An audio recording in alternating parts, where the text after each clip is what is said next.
ocupó el cargo de agente del Ministerio Público en Mexicali y en todo Baja California. Fue la novedad en los años 70. Ahora va a ser la última persona en ocupar el cargo de procurador, en este caso procuradora, de Justicia del Estado en Baja California, para pasar posteriormente a la Fiscalía. Ella es Perla del Socorro Ibarra Leiva y con ella platicamos para Calle México. Acompáñenme a esta charla.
Gracias por seguir con nosotros aquí en Primera Voz. Le doy la bienvenida esta mañana a la licenciada Perla del Socorro Ibarra Leiva. Ella es Procuradora General de Justicia del Estado aquí en Baja California. Licenciada, ¿cómo está usted? Buenos días. Muy bien, muy buenos días. Encantada de estar aquí con ustedes y atendiendo a su gran auditorio. Gracias, el gusto es de nosotros. La verdad es que estamos muy contentos de que nos acompañe. El tema de la Procuración de Justicia de inicio es complicado, ¿no? Bueno, seguramente a usted le fascina, por eso es la titular, pero estamos hablando de problemas, ¿no? La Procuraduría entra cuando el problema ya se dio. Así es. Digo, el trabajo fundamental de la institución, pues obviamente, como todos sabemos, es la investigación y persecución de los delincuentes. Y obviamente, como tú dices, pues nos toca ya que sucede un hecho delictuoso. Pero definitivamente en la actualidad y por las necesidades y un tema tan sensible como es la seguridad pública, pues ya tenemos muchas, estamos en muchas acciones de prevención, ¿verdad? Que yo creo que pues siempre es el tema fundamental y yo creo que es un tema en el que todas las autoridades y corporaciones a que atendemos seguridad pública, pues es a donde debemos estar más atentos, que es la prevención. Desde luego, como en todos los casos, más vale prevenir que atacar. Así es, definitivamente. Licenciada, bueno, tengo el gusto de conocerla desde hace ya varios años. Pues desde que empezamos a ejercer el periodismo. Ya les dije desde que ustedes eran chiquitos. Desde que estábamos pequeños. Pero usted, platíquenos, ¿cómo llega usted a la corporación? ¿Cuál es su llegada a la Procuraduría General de Justicia del Estado? Usted es de aquí de Mexicali. Yo soy de aquí de Mexicali, soy orgullosamente hija de agricultores, mi familia, todos eran agricultores. Y me tocó, por las fechas y los tiempos, estudiar fuera de mi estado, porque en aquel entonces pues la universidad todavía empezaba a surgir y no tenía la facultad de Derecho. Entonces ahí me tocó hacer mis estudios en la ciudad de Guadalajara, en la Universidad Autónoma de Guadalajara. Cuando concluyo mis estudios, que regreso aquí a mi estado y empiezo inicialmente a trabajar en el Poder Judicial por 6 meses, pero posteriormente ingreso a Procuraduría el 1 de agosto de 1975. Ya llovió, tembló y pasaron muchas cosas en mi estado desde ese entonces. No había mujeres en la Procuraduría, me tocó ser la primera mujer agente del Ministerio Público en el Estado. En el Estado. En el Estado. Caray. Y precisamente al siguiente día que llegué, los medios de comunicación llegaron a tomarme fotografías. Sí. Yo no sabía qué pasaba, yo pensé que así recibían a todos los agentes del Ministerio Público y no, resultó que ellos sí me reconocieron los medios de comunicación, sí, que era la primera mujer en la institución. No me dijeron nada y yo todavía no me enteraba, ¿verdad? Que no, sí, había otra mujer. Así es que fue la novedad. Fue la novedad, así los medios sí lo tenían presente, pero la propia institución, pues no, ¿verdad? No tuve un recibimiento así muy estruendoso. Sí. Licenciado, bueno, desde entonces le ha tocado a usted una evolución tanto de la ciudad, del Estado. Así es, así muchos, es.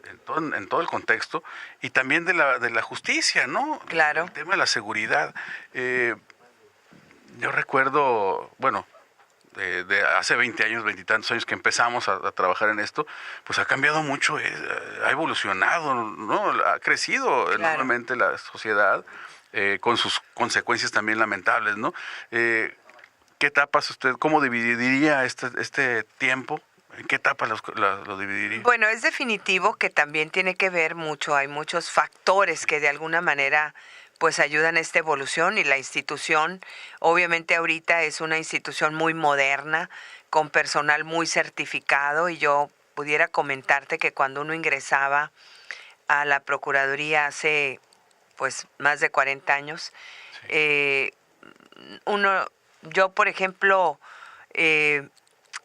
entré porque en ese entonces no había que llenar ningún requisito salvo traer sus documentos, y obviamente que el señor gobernador en ese momento propusiera a la gente del Ministerio Público y ordenara su ingreso a Procuraduría. En aquel entonces, pues me tocó, era gobernador el licenciado Milton Castellanos, que obviamente yo después me entero por una persona muy cercana que fue precisamente la que me ligó un poco y me introdujo un poco cercana al señor gobernador, donde le dijo, vamos a ver qué hace.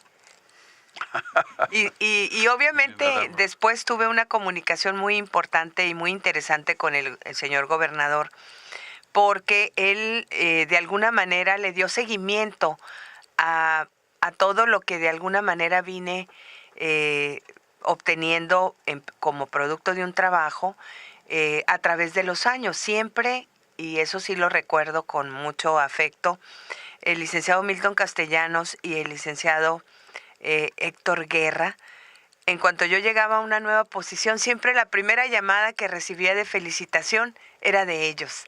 Entonces, para mí siempre fue muy importante el que de alguna manera esa primera propuesta y designación que se hizo en 1975, pues él la recordara, ¿verdad? Entonces, pues para mí siempre era muy importante y siempre esperaba esa llamada que siempre surgía de felicitación. Pero sí, la evolución de las instituciones de seguridad pública obviamente fueron dándose conforme las necesidades, y obviamente también la delincuencia fue modificándose y fue también evolucionando, y obviamente eso hizo que la profesionalización, la capacitación surgiera en aquellos entonces. Por ejemplo, la policía judicial, las personas ingresaban también sin llenar ningún requisito, salvo los esenciales, ¿verdad? Y tampoco había una capacitación como la que hay ahora. Los policías se hacían en la calle. Lo que conocían era en el trabajo básico en la calle, y yo siempre he valorado lo que yo aprendí de tantos varones, porque como no había mujeres, pues lo que yo aprendí fue con ellos. Sí. Y eran personas duras que se hacían precisamente en la calle. Ahora hay que tener una profesión para ser un agente del ministerial, deben tener una carrera, una licenciatura, que es ahora uno de los requisitos. Obviamente hacer el curso básico, y otro filtro es el control y confianza.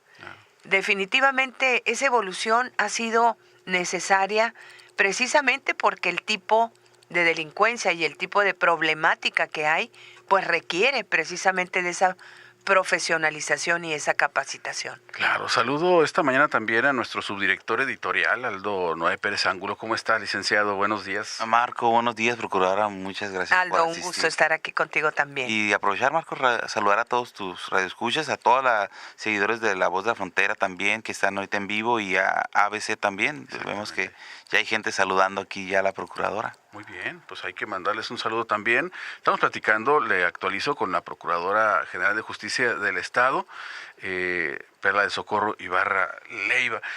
Dentro de esta evolución, de este cambio, de este ajuste, se ha dicho muchas veces y en muchas ocasiones, es que la justicia está rebasada por el crimen, por la delincuencia. ¿Cómo siente, licenciada, esta percepción?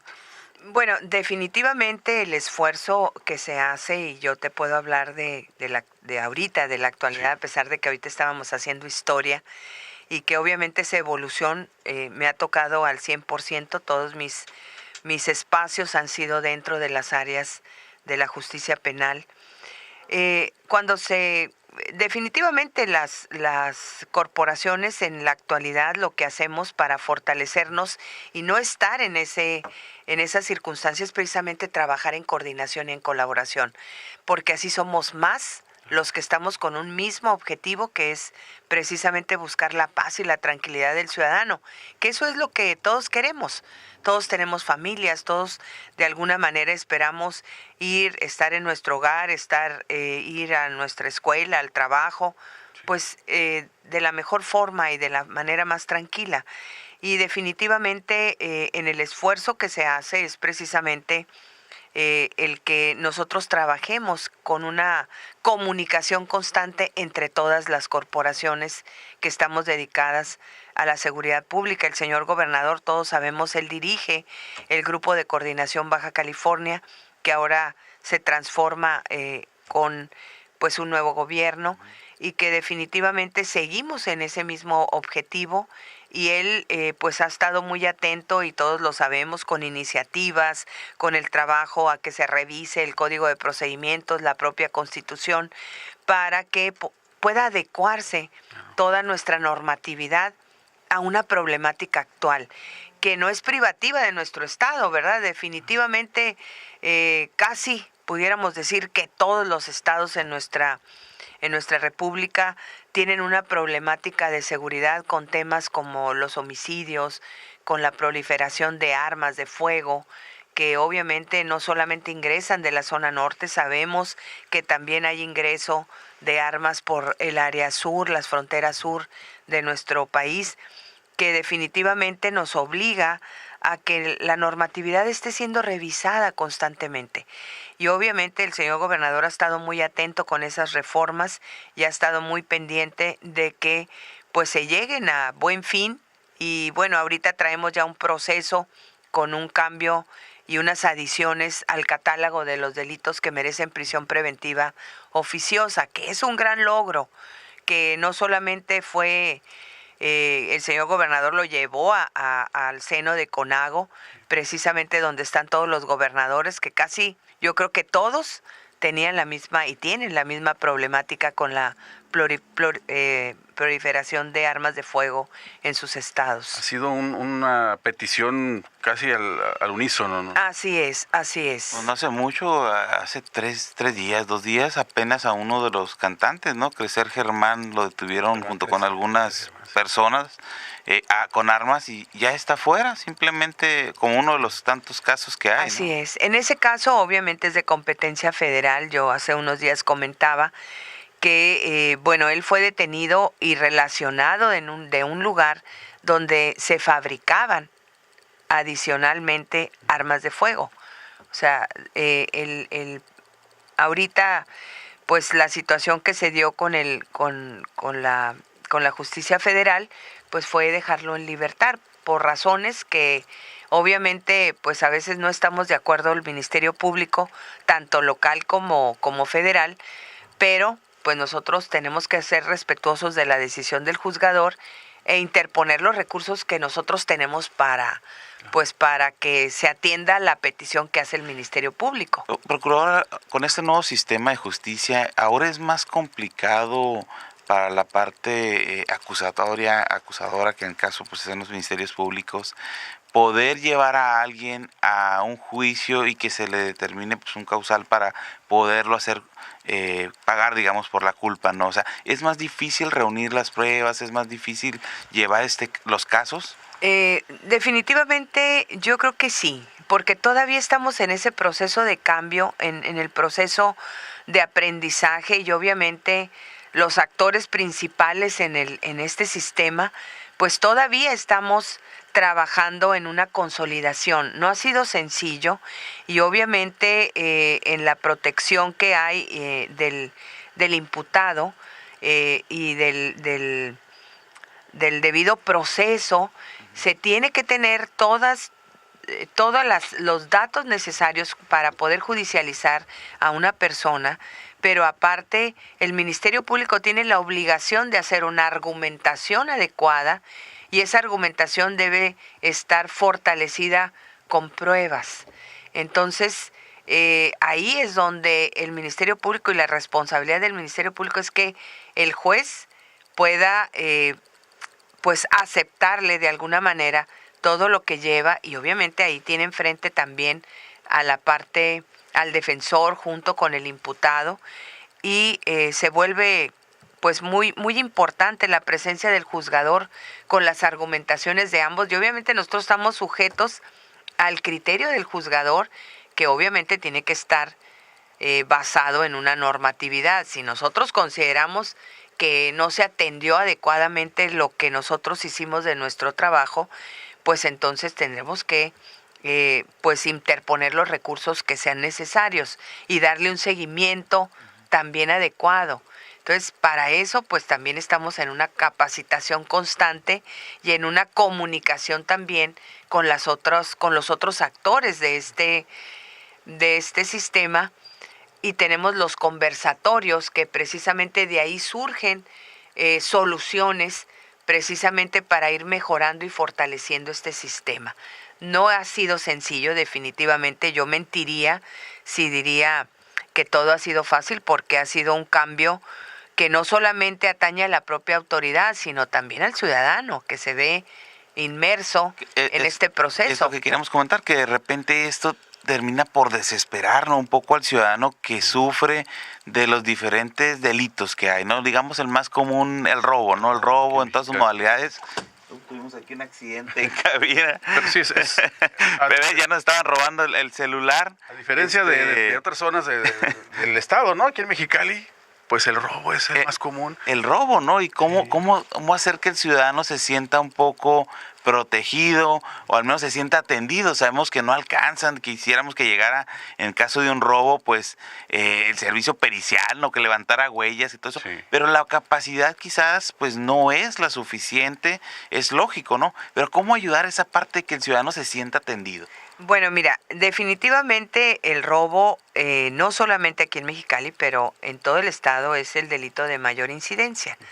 De mayor incidencia en cuanto a número, porque casi en todo el estado también ha habido un avance muy importante en el trabajo que se realiza, y se ha disminuido el robo también en todas sus modalidades, el robo de vehículo, el robo a comercio, y sobre todo Mexicali trae pues porcentajes pues bastante importantes en cuanto a esa reducción, pero obviamente sigue habiendo víctimas de robo que hay que seguir atendiendo, y que en definitiva nosotros, por ejemplo, tenemos una reunión semanal, la parte operativa, las corporaciones que ya trabajan en la operatividad, precisamente para ir armando estrategias conforme las denuncias que se realizan. Trabajamos con Policía Municipal muy de la mano en este tema, y también tenemos el trabajo, que también es preventivo, del Ministerio Público en tu colonia, que aquí en Mexicali es donde mayor éxito tiene, sí, porque hay mucha participación ciudadana. ¿Y eso a dónde nos lleva? A que tanto el Ministerio Público, la Policía Municipal, el Comité Ciudadano, pues van a las colonias, platican de qué hacer, escuchan al ciudadano y la problemática que hay en esa colonia y se hacen operativos ahí. Entonces, yo creo que esa comunicación nos ayuda mucho y nos ha hecho avanzar de una manera muy importante, sobre todo para ir reduciendo el tema de los robos. Yo creo que eso ha sido importante más que nada, esa comunicación y esa coordinación con la ciudadanía. Ay, me llama mucho la atención que desde que yo recuerdo también, ya me siento viejito, ¿no? De tanto Digo, decirlo. no es porque yo esté aquí, porque eso me preocuparía, porque como hemos hablado de historia y de muchos años, pues ya todo el mundo, Ya nos estamos sintiendo algo líderes. Resulta que el chavalón es David. No, pero definitivamente yo creo que también el tiempo da una experiencia muy importante en lo que uno realiza, ¿verdad? Desde luego. Y así ustedes están en ese, yo que los conocí pequeños haciéndome muchas preguntas, cuando estaba como juez, yo creo que fue cuando yo te conocí, Marco Vincio. Y obviamente, pues había que atender a los jóvenes que llegaban, lo mismo a Yepis. Sí. Entonces ha sido también, esa evolución también en los medios de comunicación ha sido muy importante, ¿verdad? Claro. Ahora antes las noticias pasaban varios días a veces para ser conocidas.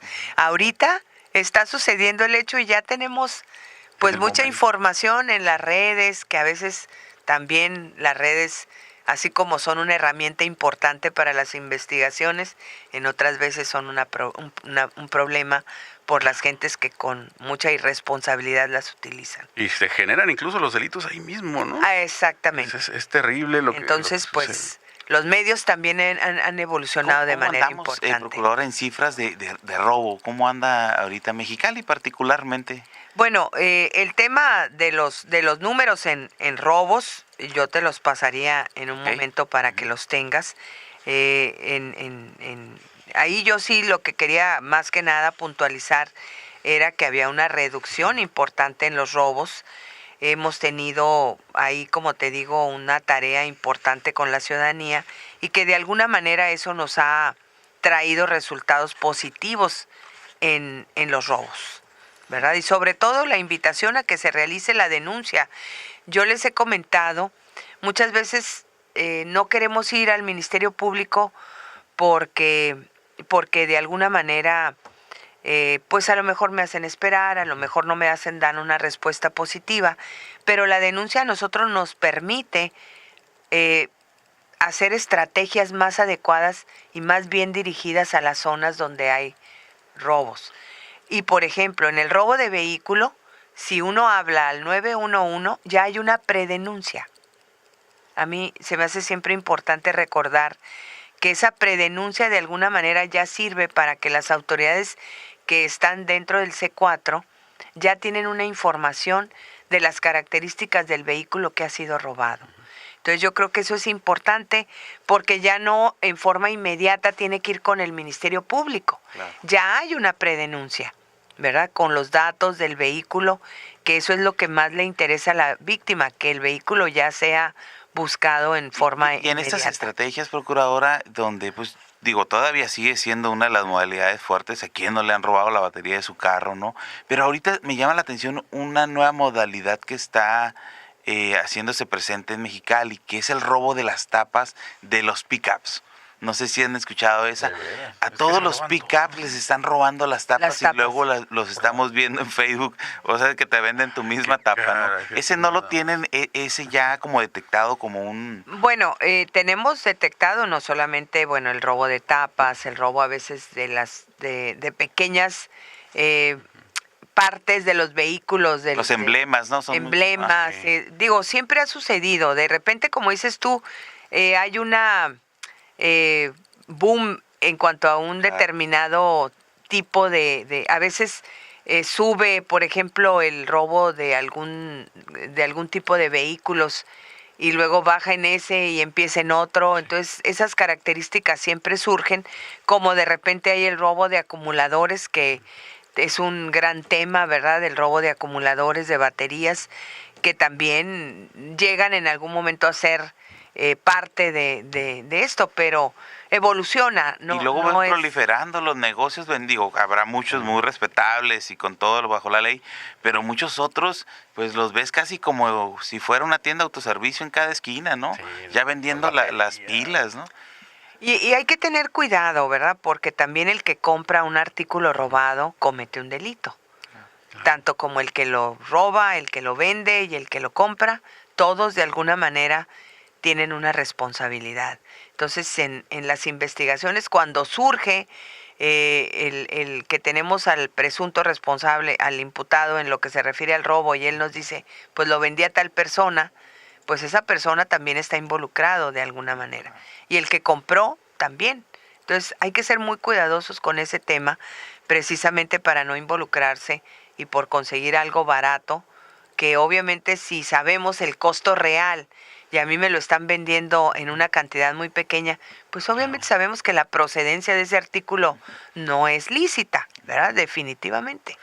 Antes de que se instaurara el sistema de justicia acusatorio penal, era muy común que cuando salía un delincuente o una persona señalada por algún delito libre, de robo o alguna otra situación, pues echaran la bolita, ¿no? No, pues es que la policía no lo detuvo bien, el Ministerio Público no integró la averiguación previa correctamente. No, pues es que el juez, quién sabe qué criterio usó, ¿no?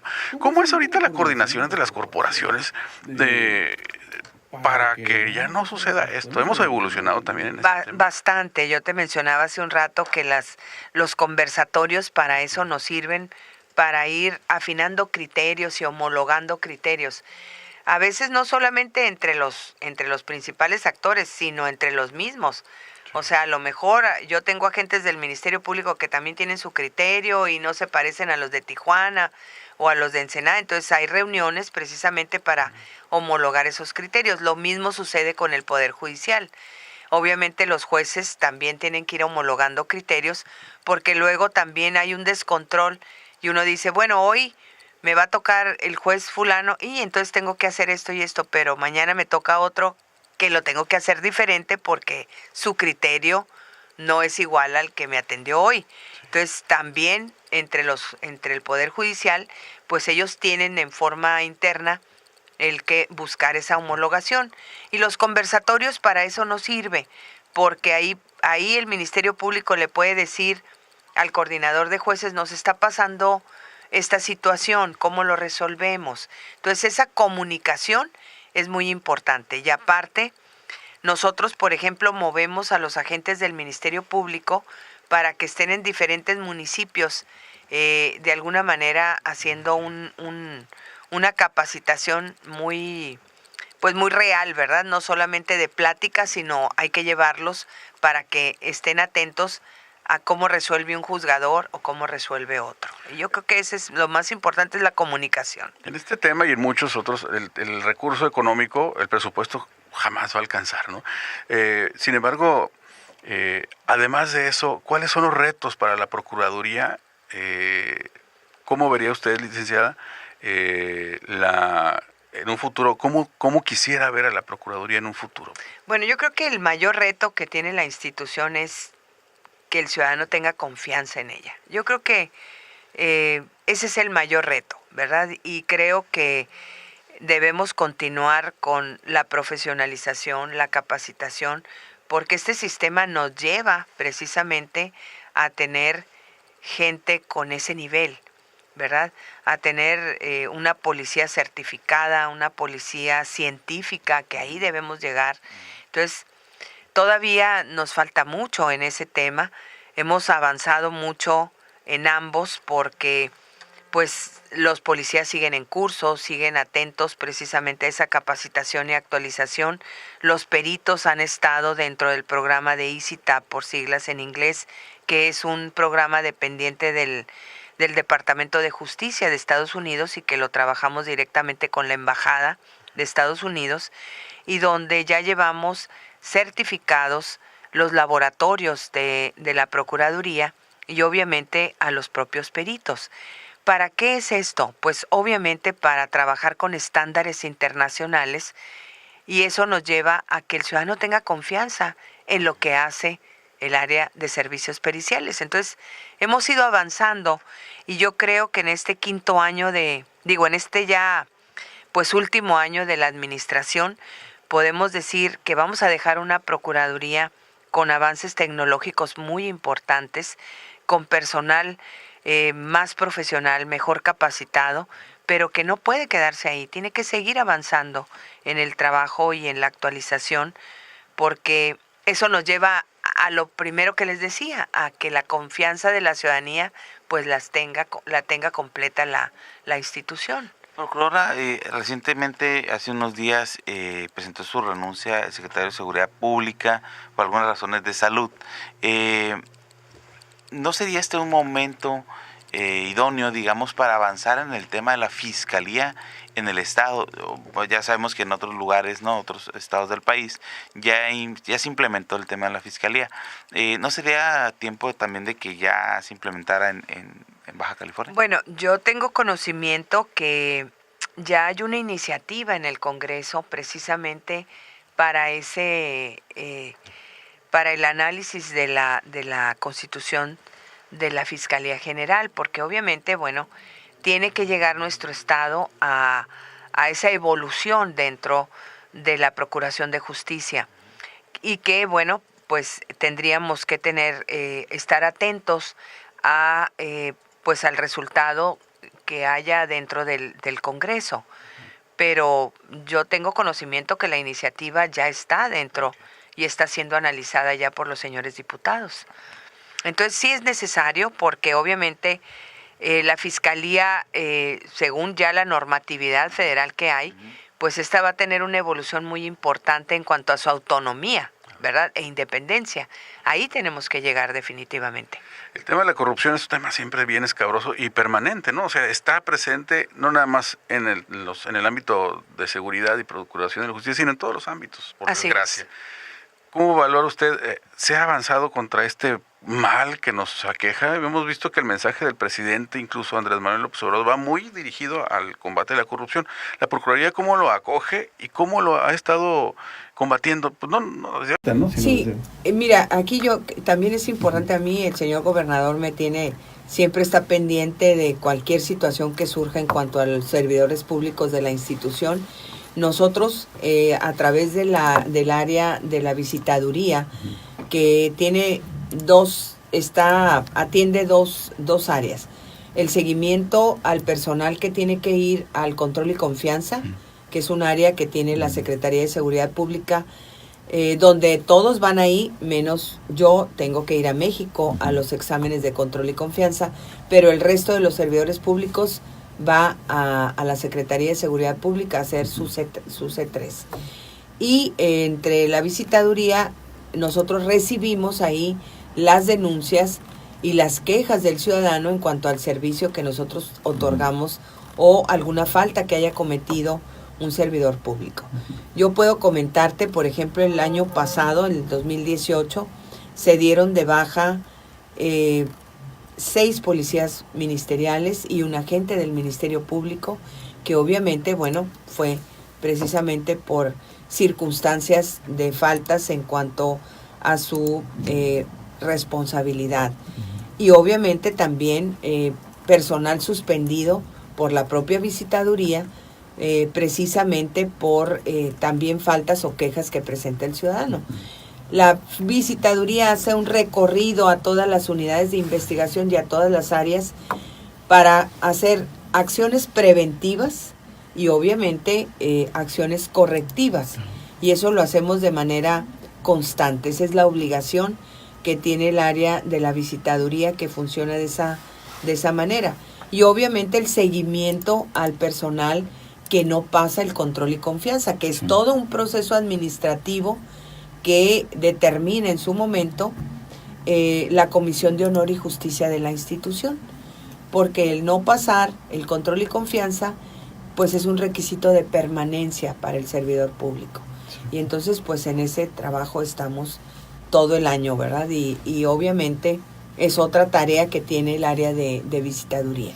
Luego, un tema que coincidirás conmigo, Aldo, que está sobre la mesa desgraciadamente en los últimos días y meses, quizás años, es el de los feminicidios, licenciada.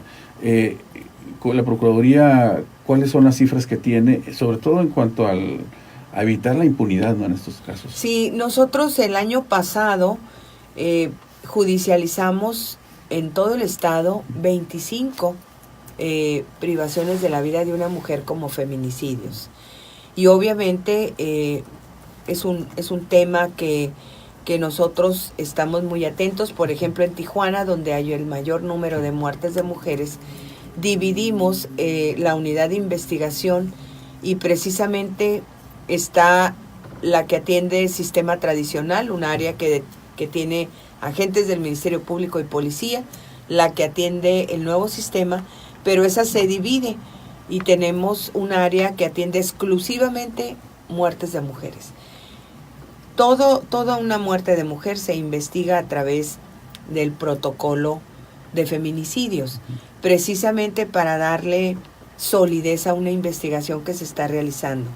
Obviamente muchas veces desde el inicio y por las características propias del homicidio podemos, la forma y podemos decir que se trata de un feminicidio, pero obviamente no lo hacemos hasta que el Ministerio Público tenga un mayor número de pruebas, de datos, para no equivocarnos en la determinación que en algún momento ya pueda hacer el Ministerio Procurador, Público. hay quienes algunas, sobre todo activistas en pro mujer, pues señalan que todo homicidio de mujer es un feminicidio, ¿no? Hay muchas voces, pero para que nuestro radioescucha lo pudieran comprender de una mejor manera, ¿cuáles son las características, digamos, más relevantes que se toman en cuenta para catalogar un acto como ese como feminicidio? Sí, mira, después, al inicio de esta administración, yo recuerdo que preguntaban sobre los feminicidios y yo muchas veces les decía, no tengo ninguno, ¿verdad?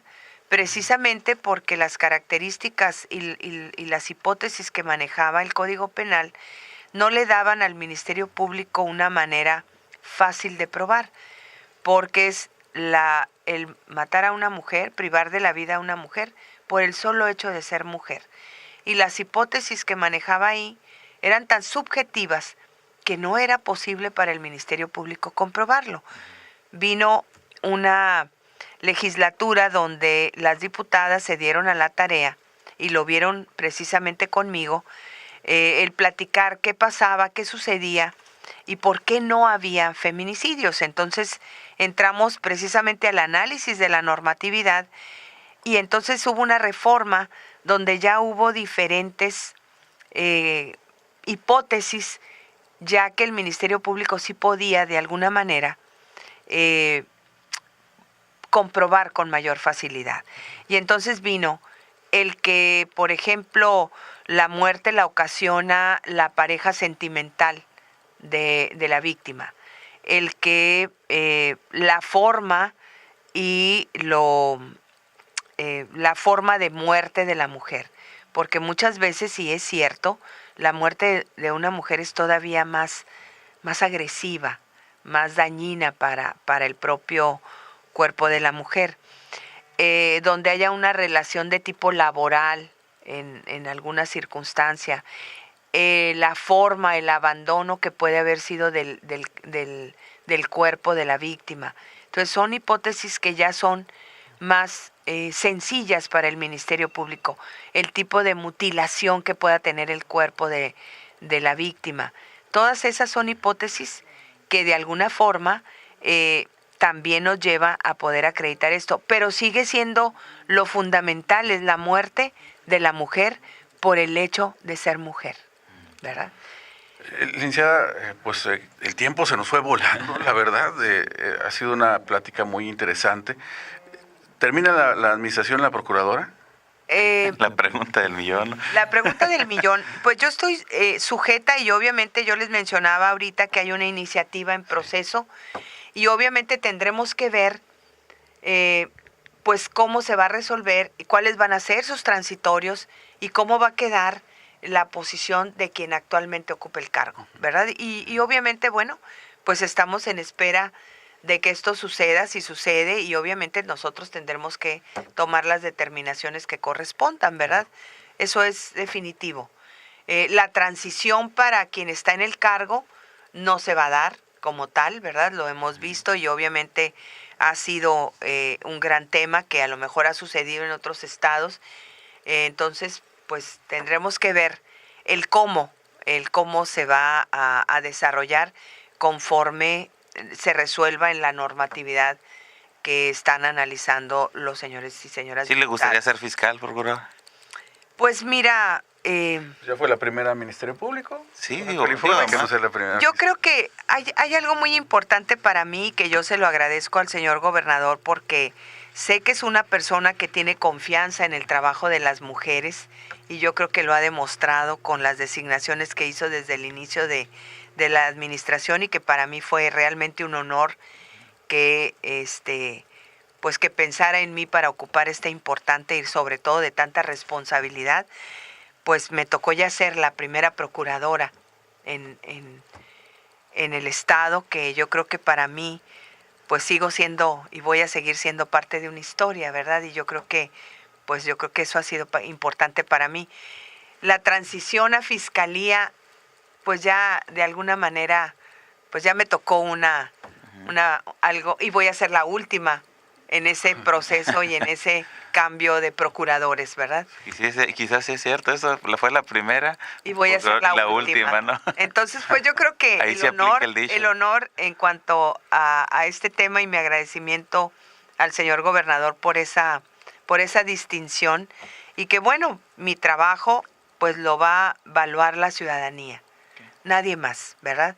Yo no puedo decir si hice bien, si hice mal, pero creo que vamos a dejar una procuraduría con unos avances muy importantes que tendrán que ser valorados y que obviamente pues la última palabra la tiene el ciudadano.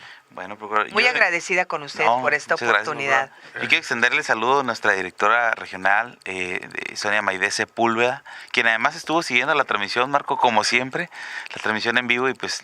Pues mi agradecimiento y también una felicitación para Sonia porque pues es una mujer que también ha escalado en un área que tampoco es sencilla y que también donde los varones reinaban. Pues un saludo para Sonia. ¿Será y que ojalá las mujeres nos irán a desplazar de todos los... Pues si se dejan, pues si se dejan. Qué gusto que lo hagan, de verdad me sería un gusto que ya se quedan en la casa, ¿verdad? No falta mucho para eso. No, realmente yo creo que el trabajo del hombre como la mujer debe ir encaminado de una manera pues pareja, nivelada. Y yo creo que las mujeres lo que debemos buscar son condiciones iguales. ¿Verdad? Nunca nos vamos a parecer a un varón, jamás. Las condiciones biológicas pues nunca nos van a llevar a eso, pero el trabajar juntos y en un mismo nivel, yo creo que es lo más importante, ¿verdad? Saludos, Socorrito Virgen, dice que ojalá y pueda invitar a más mujeres como ustedes aquí a la casa. Ay, muchas gracias, Socorrito, muy amable. Licenciada Perla de Socorro Ibarra, le dio un gusto tenerla aquí en la cabina. Pues encantada. Y pues que tenga usted muy buen día, gracias. Igualmente, y gracias por esta invitación y la oportunidad de hablar pues con todo su gran auditorio, ¿verdad? Yo creo que eso es, volvemos a hablar que la comunicación pues es lo más importante. Muchas gracias. Al contrario.